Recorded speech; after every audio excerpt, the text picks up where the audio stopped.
जनता प्रसारण तथा प्रकाशन लिमिटेडको 7औं वार्षिक साधारण सभामा पाल्नुभएका हाम्रा सम्पूर्ण शेयरधनीहरूलाई स्वागत गर्न चाहन्छु। खुला सत्र कार्यक्रम सञ्चालनमा म शोभा त्रिपाठी रहेकी छु। हामी यतिखेर जनता टेलिभिजन एचडी सँगै एकैपटक सुनिरहेका छौँ, हेरिरहेका छौँ। हामी उद्घाटन सत्रमा छौँ। यतिखेर अब सम्पूर्ण शेयरधनीहरूको आगमन रजिस्ट्रेसन लिएर आइराख्नु भएको छ। हाम्रा कम्पनी कर्मचारीज्यूहरूलाई पनि म स्वागत गर्न चाहन्छु। यतिखेर अब आसनगढको क्रमलाई म जोड्न चाहन्छु। आज यहाँहरू सबैजना हाम्रो प्रमुख अतिथि हुनुहुन्छ, त्यसैले यहाँहरू सबैजनालाई हामी एकमुष्ट रूपमा प्रमुख अतिथिको आसन ग्रहण गराउँदैछौँ।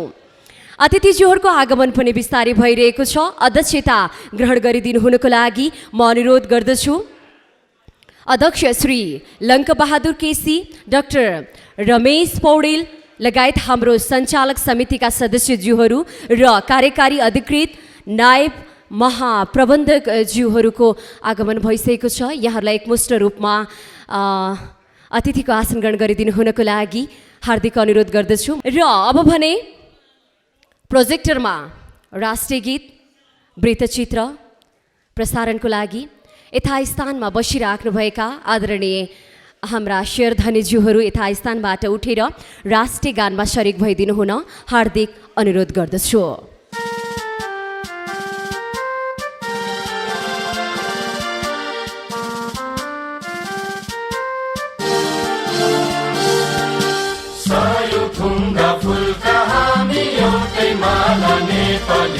सार्वभौम भई फैलिएका मेची महाकाली, सायो थुङ्गा फुलका हामी एउटै माला नेपाली। सार्वभौम भई फैलिएका मेची महाकाली, प्रकृतिका कोटि कोटि सम्पदाको आचल, वीरहरूका राजधानी स्वतन्त्र र अचल। ज्ञान भूमि शान्ति भूमि तराई पहाड हिमाल, अखण्ड यो प्यारो हाम्रो मातृभूमि नेपाल। बहु जाति भाषा धर्म संस्कृति छन् विशाल, अग्रगामी राष्ट्र हाम्रो जय जय नेपाल। धन्यवाद। यथास्थानमा आसन ग्रहण गरिदिनु हुनको लागि हार्दिक अनुरोध गर्दछु। अब भने हामी लाग्दैछौँ वृत्तचित्रतर्फ।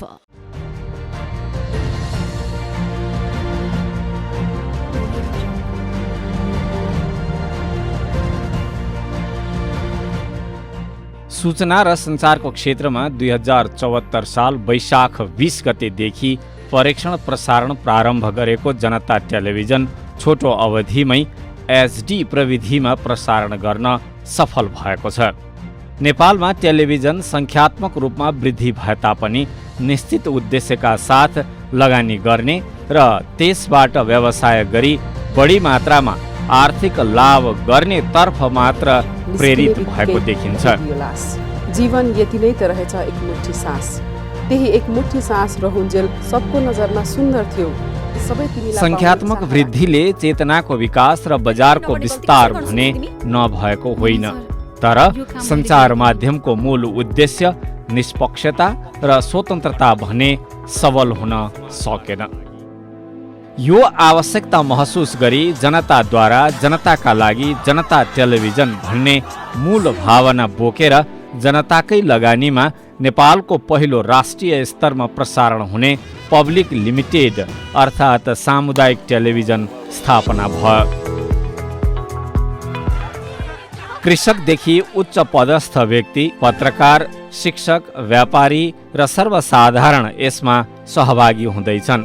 2000 जना भन्दा बढी संस्थापक शेयर सदस्यहरूको लगानीबाट स्थापना भएको टेलिभिजनको बलियो आधार दर्शक र संस्थापक शेयर धनीहरू नै हुन्। उनीहरू देश वा विदेशमा बस्ने नेपाली नै किन नहुन्। जनताको आफ्नै लगानीमा खोलिएको पहिलो टेलिभिजनले जनताकै हितमा काम गर्ने र विचार दृष्टिकोणमा विविधीकरण गरी लोकतान्त्रिक समाज निर्माणमा योगदान दिने उद्देश्य अनुरूप अगाडि बढिरहेको छ। तत्कालीन माइलस्टोन प्रकाशन तथा प्रसारण लिमिटेड, हाल जनता प्रसारण तथा प्रकाशन लिमिटेडको छाता मुनि सञ्चारतर्फ जनता टेलिभिजन, रेडियो जनता 89.1, जनता समाचार.com र प्रकाशनतर्फ जनता भुक्स सफलतापूर्वक सञ्चालन र व्यवस्थापन भइरहेको छ। यसै गरी बहुउद्देश्य हल जनता डबली पनि सञ्चालनमा आएको छ। यस कम्पनीले आज प्राप्त गरेको उपलब्धि दक्ष, अनुभवी र मिहिनेती जनता कर्मीको योगदानकै नतिजा हो भन्ने हामीलाई लाग्दछ। जनता टेलिभिजनले सञ्चार माध्यममा हुँदै आएको अति राजनीतिकरण र अधिक व्यापारीकरणबाट आफूलाई मुक्त राखेको छ। जनता टेलिभिजन आज राष्ट्रवादी, निष्पक्ष, स्वतन्त्र र जनपक्षीय सञ्चार माध्यमको रूपमा दर्शकमाझ उभिएको छ। काठमाडौँको नयाँ भानेश्वर मीन भवनमा केन्द्रीय कार्यालय रहेको यस टेलिभिजनको 7 प्रदेशमा आफ्ना प्रदेश कार्यालय र 77 जिल्लामा स्थानीय संवाददाता रहेका छन्। यस च्यानलले स्याटेलाइट मार्फत देशभर र संसारका 110 भन्दा बढी देशमा एचडी प्रविधि सहितको पहुँच पुर्याएको छ। समाचार र कार्यक्रमहरू आधुनिक प्रविधि हाई डेफिनेसन फर्म्याटमा उत्पादन र प्रसारण हुने गरेको छ। टेलिभिजन आफैमा प्रविधि र कलाको मिश्रित संस्था भएकाले इक्विपमेन्टको प्रयोगमा कुनै सम्झौता गरिएको छैन। यसको master control room 1+1 system, well equipped भएको प्रोडक्सन स्टुडियो र भिडियो वाल नेपाली टेलिभिजनमा पहिलो पटक जोडिएको इमेजिन कम्युनिकेसनका अत्याधुनिक उपकरणले यसको प्रसारण गुणस्तरीय बनाएको छ। ओबी भ्यान अर्थात् outdoor broadcasting van, digital mobile news gathering अर्थात् डिएमएनजी र अप्टिकल फाइबरद्वारा देशका हरेक कुनाबाट प्रत्यक्ष प्रसारण गर्दै आएको छ। जनता टेलिभिजनले आधुनिक प्रविधिलाई आत्मसात गर्दै विभिन्न सामाजिक सञ्जालका माध्यममा समेत आफ्नो प्रसारण विस्तार गरेको छ। टिभी सिग्नल अपलिङका लागि 1+1 सिस्टमको earth station, satellite parameter, satellite Asia sat 7, downlink frequency 3652 megahertz, symbol rate 3.6 MSPS, FEC rate 2/3, polarisation horizontal, coverage global. 7 दिन 24 घण्टा प्रसारणमा रहेको जनता टेलिभिजन मिश्रित च्यानलको रूपमा स्थापना भएको हो। च्यानलको उद्देश्य अनुसार सत्य, तथ्य र निष्पक्ष ताजा समाचार दिँदै दैनिक 14 बुलेटिन समाचार प्रसारण गरिएको छ। देशका अन्य राष्ट्रिय भाषालाई प्राथमिकता दिने क्रममा हाल मैथिली र भोजपुरी भाषामा समाचार प्रसारण गर्ने एकमात्र राष्ट्रिय च्यानल बन्न पुगेको छ। समाचार, समाचारमूलक समसामयिक बहस र छलफल जस्ता कार्यक्रमले टेलिभिजनको 38% समय ओगटेको छ। बाँकी समयमा लोकगीत, मेगा साङ्गीतिक प्रस्तुति, सूचना र जानकारीमूलक कार्यक्रम मार्फत दर्शकलाई सूचना र शालीन मनोरञ्जन दिँदै आएको छ। सर्वसाधारणलाई चेतना जगाउने खालका चेतनामूलक कार्यक्रम निर्माण र प्रसारण गर्न जनता टेलिभिजन सशक्त माध्यम बनेको छ। जनता टेलिभिजनको मुख्य आय भनेकै यस च्यानलबाट प्रसारण हुने विविध खालका विज्ञापन र प्रायोजन नै हुन्। विविध कार्यक्रम र समाचारको विश्वसनीयतालाई हेरी प्रायोजन र विज्ञापनको बढ्दो सङ्ख्यालाई हेर्दा जनता टेलिभिजन प्रति दर्शक र विज्ञापनदाता आकर्षित हुने क्रममा पनि वृद्धि भएको छ। नेपाली टेलिभिजन इतिहासमा जनता टेलिभिजनको स्थापना धेरै भइसकेको छैन, तापनि यो टेलिभिजन निष्पक्ष र स्वतन्त्र समाचार, स्तरीय र शालीन मनोरञ्जन प्रदान गर्ने माध्यम बनेको छ। सूचना र जानकारी प्राप्त गर्ने एकै थलो भएका कारण यस टेलिभिजनले दर्शकको रोजाइ र विश्वास प्राप्त गर्दै आएको छ। दर्शकले पनि जनता टेलिभिजनलाई आफ्नै टेलिभिजनका रूपमा ग्रहण गर्नुभएको छ भन्नेमा हामी विश्वस्त छौँ। जनताद्वारा जनताका लागि स्थापित जनता टेलिभिजन मुलुककै पहिलो सामुदायिक टेलिभिजन हो। आगामी दिनमा जनता टेलिभिजनबाट प्रसारण हुने सामग्री परिष्कृत हुँदै जनचाहना अनुरूप राष्ट्र र राष्ट्रियताका लागि समर्पित हुनेमा हामी प्रतिबद्ध छौँ।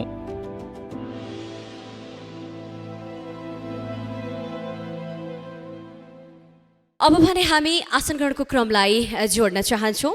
आसन ग्रहण गरिदिनु हुनको लागि म हार्दिक अनुरोध गर्दछु सभाध्यक्षको आसन ग्रहणको लागि। कार्यक्रमको सभाध्यक्षको आसन ग्रहण गरिदिनु हुनको लागि म हार्दिक अनुरोध गर्दछु हाम्रो सञ्चालक सदस्य श्री लङ्क बहादुर केसीज्यू। जोरदार तालीले उहाँलाई सभाध्यक्षको आसन ग्रहणको लागि हार्दिक अनुरोध गर्दछु। धेरै धेरै धन्यवाद सर।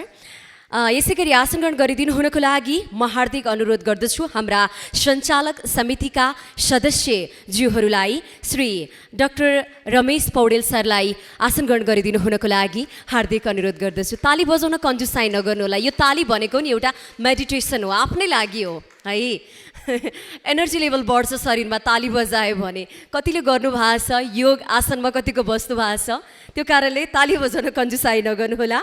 यसै गरी सञ्चालक समितिका सदस्यज्यू श्री भागीरथ सापकोटाज्यूलाई आसन ग्रहण गरिदिनु हुनको लागि हार्दिक अनुरोध गर्दछु। हाम्रो सञ्चालक समितिका सदस्यज्यू श्री उदया शर्मा पौडेलज्यूलाई, माननीय उदया शर्मा पौडेलज्यूलाई आसन ग्रहण गरिदिनु हुनको लागि हार्दिक अनुरोध गर्दछु। यसै गरी आसन ग्रहण गरिदिनु हुनको लागि म हार्दिक अनुरोध गर्दछु आदरणीय नेता शेयर सदस्य पूर्व मन्त्री अमृत बोहराज्यू, यहाँलाई आसन ग्रहण गरिदिनु हुनको लागि हार्दिक अनुरोध गर्दछु। आसन ग्रहणको क्रममा यतिखेर म रहेकी छु सल्लाहकार संयोजक श्री भोलानाथ पोखरेलज्यू, यहाँलाई आसन ग्रहण गरिदिनु हुनको लागि हार्दिक अनुरोध गर्दछु। आसन ग्रहणको क्रममा म रहेकी छु हाम्रा अतिथिज्यूहरूलाई आसन ग्रहण गराउने क्रममा अब रहेकी छु म पूर्व बोर्ड सदस्य प्रेमल खनालज्यू, यहाँलाई अतिथिको आसन ग्रहणको लागि अनुरोध गर्दछु र हाम्रा सम्पूर्ण कर्मचारी मित्र आसन ग्रहणको लागि अनुरोध गर्दछु र उपस्थित माननीय सदस्यज्यूहरू, जनप्रतिनिधिज्यूहरू तथा सम्पूर्ण शेयर सदस्यज्यू यथास्थानमै आसन ग्रहण गरिदिनु हुनको लागि हार्दिक अनुरोध गर्दछु। अब भने यथास्थानबाट उठेर ज्ञात अज्ञात शहीदहरूको सम्झनामा 1 मिनेट मौन धारण गरिदिनु हुनको लागि यहाँहरू समक्ष हार्दिक अनुरोध गर्दछु।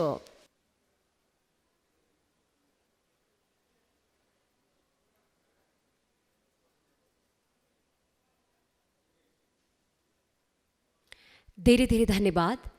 र यतिखेर स्वागत मन्तव्यको क्रममा हामी रहेका छौँ। स्वागत मन्तव्य राखिदिनु हुनको लागि सञ्चालक समितिका सदस्य श्री भागीरथ सापकोटाज्यूलाई हार्दिक अनुरोध गर्दछु।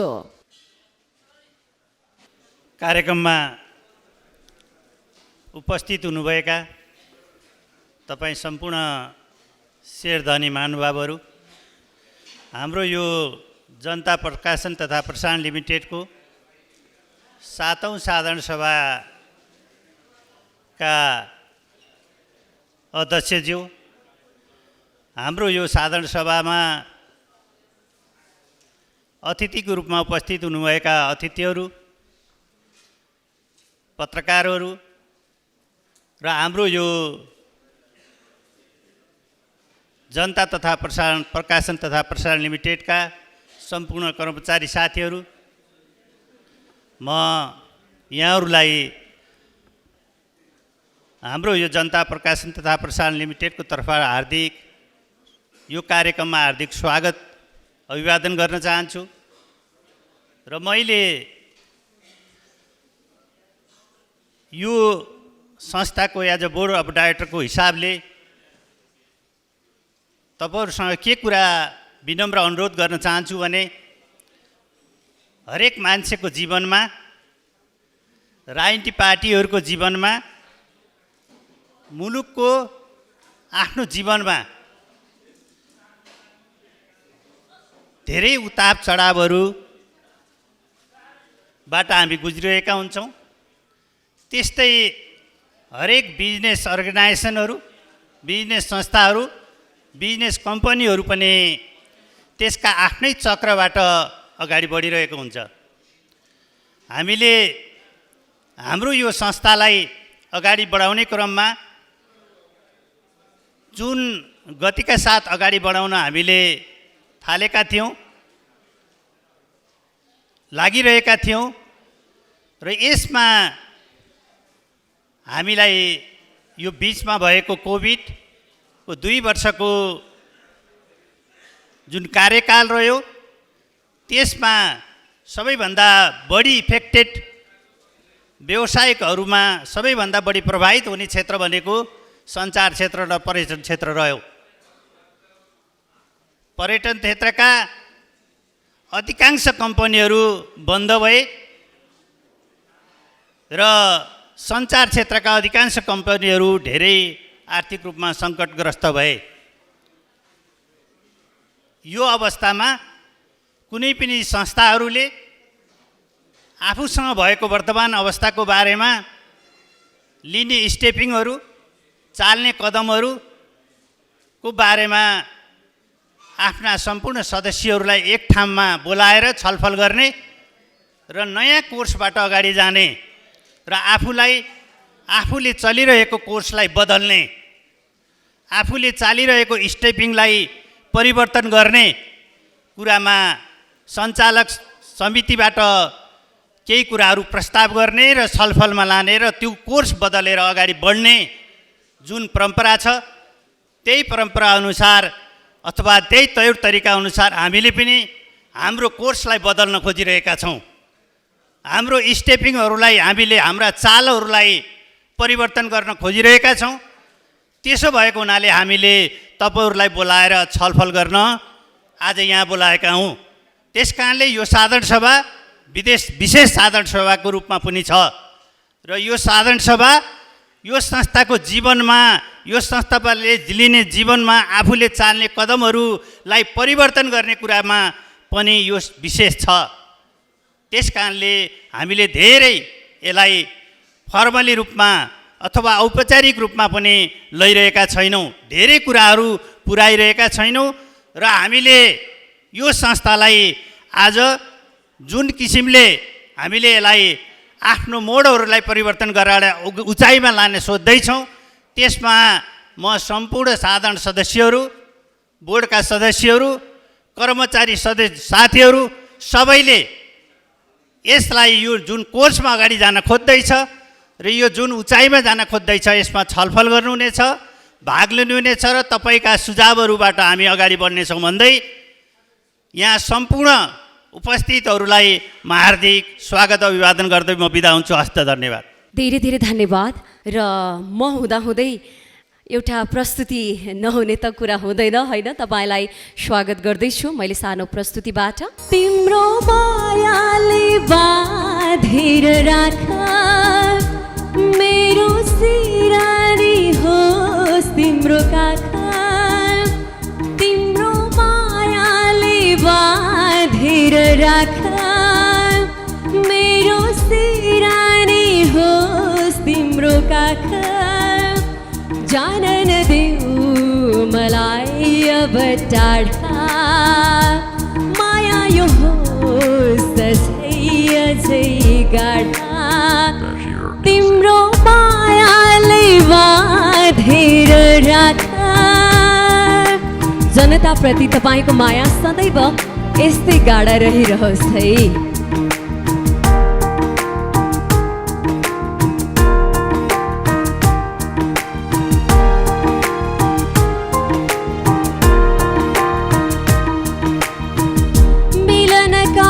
गीतहरू रमाउँदै गाउँ, मिलनका गीतहरू रमाउँदै गाउँ, हाँसी खुसी माया बाँडी जिन्दगी बिताउँ। जिन्दगी बिताऊं तिम्रो महनैमा साँचेर राख मेरो सिरानी होस् तिम्रो काख तिम्रो मायाले बाँधेर राख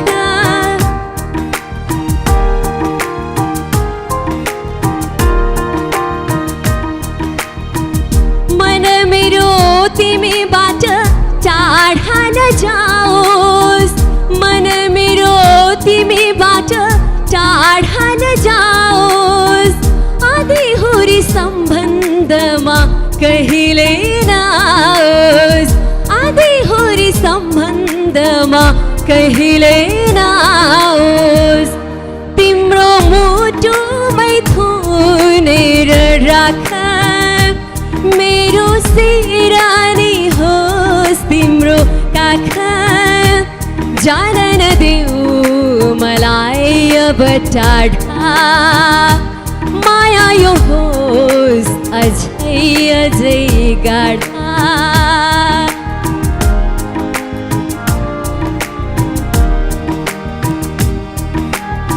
धन्यवाद। यतिखेर म अनुरोध गर्दछु पुस्तक विमोचन हाम्रो प्रकाशनबाट आज विमोचन हुने किताबबारे संक्षेपमा जानकारी गरिदिनु हुनको लागि जानकारी राखिदिनु हुनको लागि नायब महाप्रबन्धक अशेष घिमिरे सरलाई हार्दिक अनुरोध गर्दछु। धन्यवाद। जनता टेलिभिजनको हाम्रो आइकोनिक कलाकार शोभा त्रिपाठीलाई आजको यो 7औं साधारण सभाको सभाध्यक्ष यो सत्रको सभाध्यक्षज्यू यहाँ उपस्थित आदरणीय नेतागण समाजका विभिन्न क्षेत्रबाट लब्ध प्रतिष्ठित व्यक्तित्वहरू जनता प्रसारण तथा प्रकाशन लिमिटेडका सम्पूर्ण शेयर धनी महानुभावहरू यसका संस्थाहरू टेलिभिजन प्रकाशन अनलाइन लगायत सबैमा काम गर्ने क्यामेरादेखि लिएर एडिटिङसम्म आइटीदेखि लिएर एमसिआरसम्म सबैलाई म हार्दिक अभिवादन व्यक्त गर्न चाहन्छु। खास गरी जनपक्षीय कार्यक्रमहरू प्रसारण गर्ने र जनताका पक्षका जनताले थाहा पाउनुपर्ने लोकतन्त्रलाई अझ मजबुत गर्ने स्वतन्त्रतालाई अझ मजबुत गर्ने र समाजवादी ध्येय राख्ने जो संविधानले पनि भन्छ त्यस्ता किसिमका कृतिहरू हामी निरन्तर प्रकाशन पनि गरिरहेका छौँ।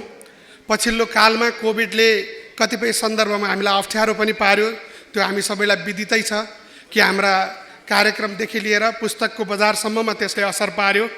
तथापि त्यो असरका बावजुद पनि सबैको सामूहिक सङ्गठित प्रयत्नले गर्दा हामीले केही राम्रा पुस्तकहरू यो बिचमा पनि प्रकाशन गरेका छौँ।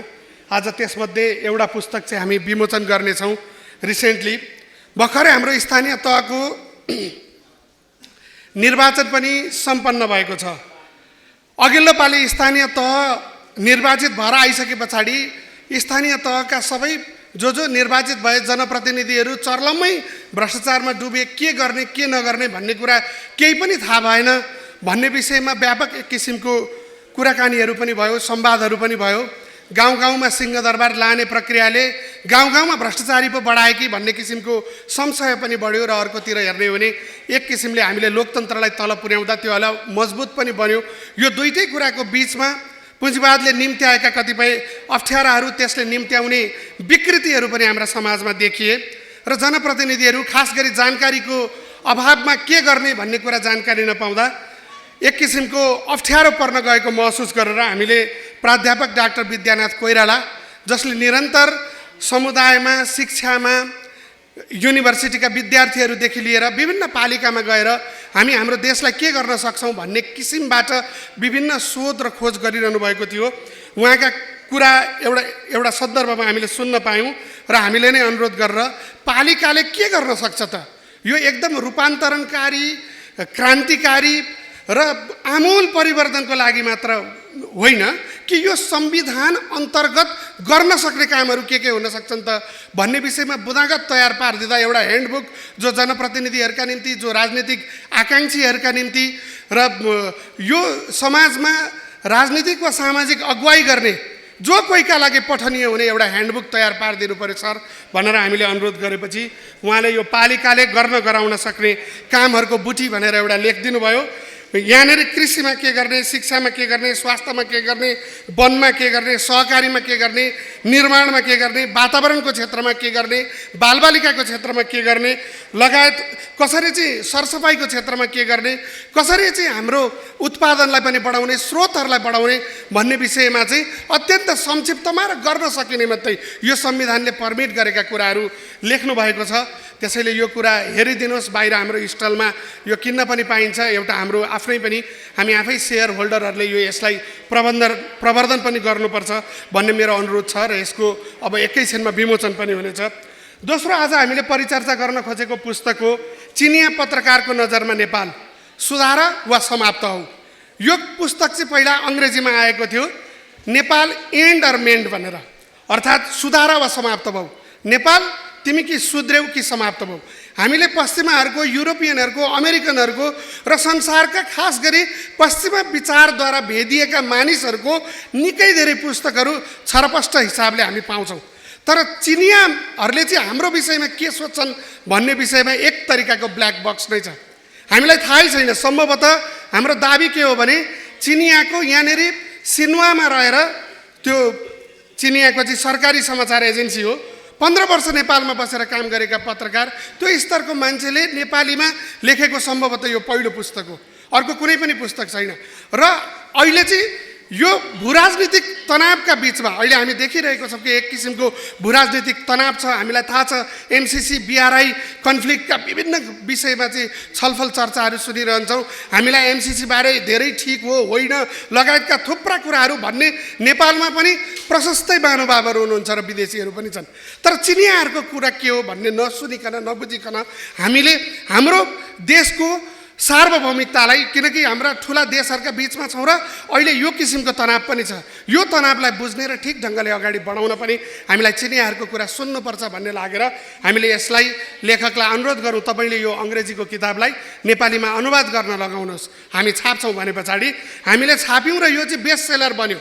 आज बजारमा एक किसिमको पुस्तक बजारमा सिन्डिकेट छ। सिन्डिकेटले के गरिदिन्छ भन्दाखेरि खास लेखकहरूका मात्रै बेस्ट सेलर भन्दै समाचारहरूमा आउँछ। 2 महिनामा 1000 भन्दा बढी किताबहरू यो बिक्री भएर हामीले सुरुमा कति जान्छ थाहा थिएन, कोभिडको बेला थियो।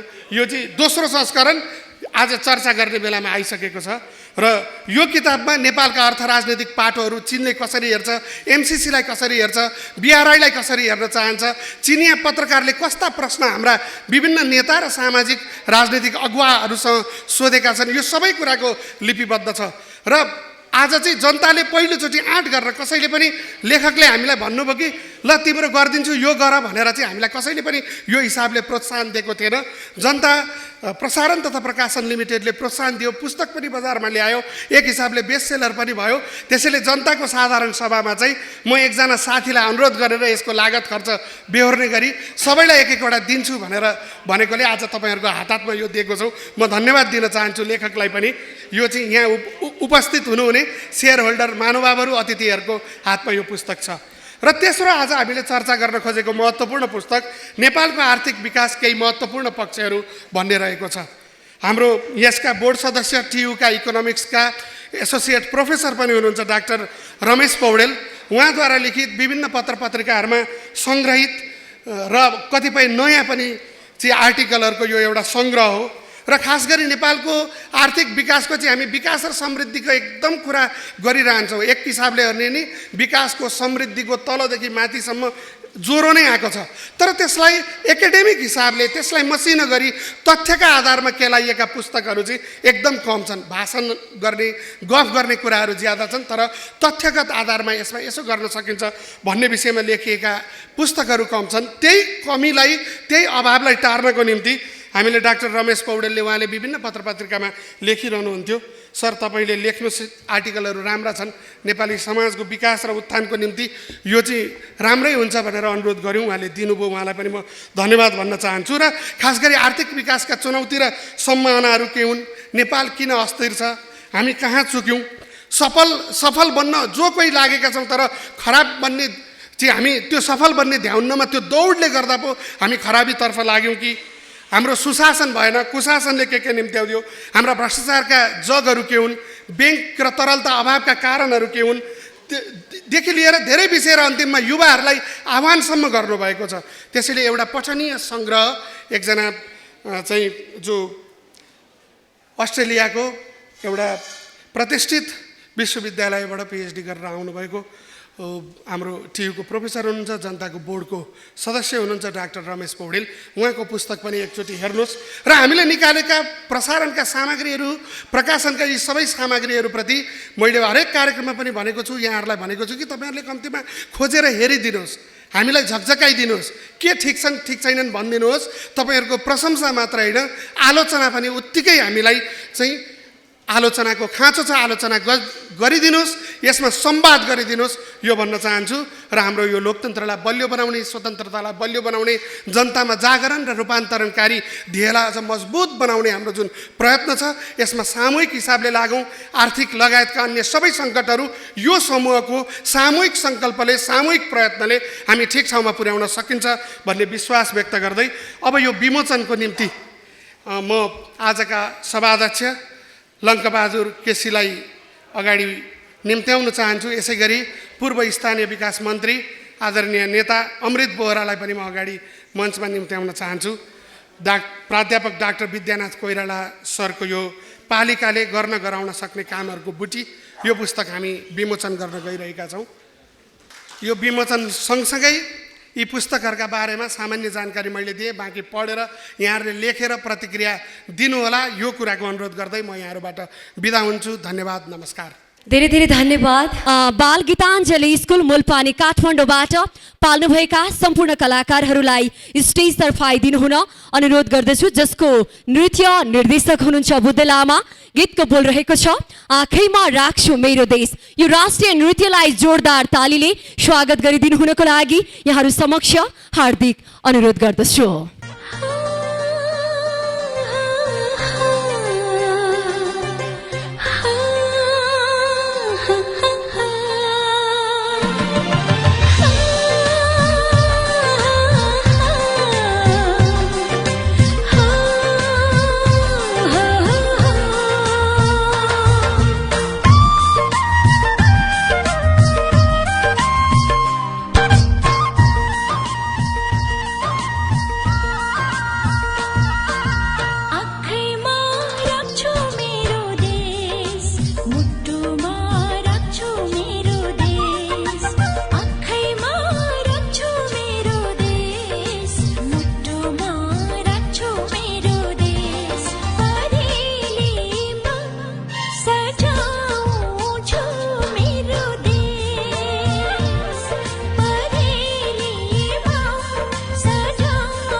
धेरै धेरै धन्यवाद।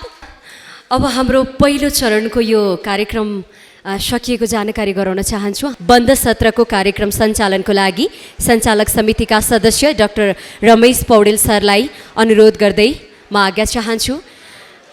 बाँकी पलेहरूको शुभ रहून्। धन्यवाद। नमस्कार।